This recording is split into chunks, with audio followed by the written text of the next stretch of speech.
தெனாலி ராமனும் பேராசை பிடித்த பிராமணர்களும். நான் உங்க ரகுநாதன் பேசுகிறேன்.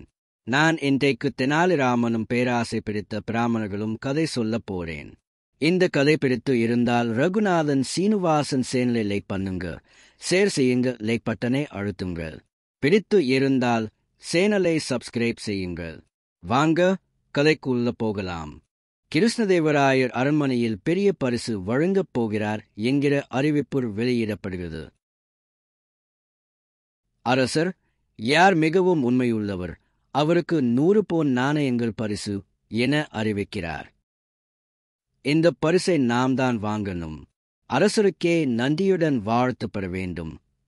காவல் வீரர், அரசர் உங்களை வரவேற்க தயாராக இருக்கிறார்கள். உள்ளே செல்லுங்கள். ராமலிங்கம் கை கூப்பி நின்று குஷியாக இருக்கிறார். தெனாலிராமன் அங்கு சென்றார்.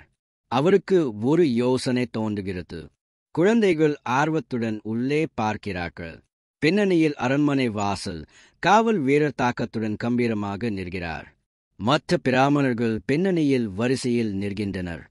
ராமன் ஒரு பையை எடுத்துக்கொண்டு, இதில் எனது குடும்ப வர்த்தக கணக்கு உள்ளது என்கிறார்.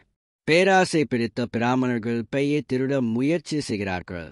பிராமணர் 1, இந்த பையில் நிச்சயம் பொன் நாணயங்கள் இருக்கும். பிராமணர் 2, அதை எடுத்து நாமே பரிசை பெற்றுவிடலாம். ராமன் அதை தரையிலே வைத்துவிட்டு வெளியே செல்கிறார். சில பேராசை பிடித்த பிராமணர்கள் அதை திருட முயற்சிக்கிறார்கள்.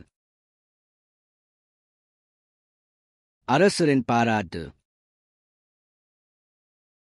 எண்ணம் இசை அனிமேஷன் சி. ரகுநாதன் தாம்பரம்.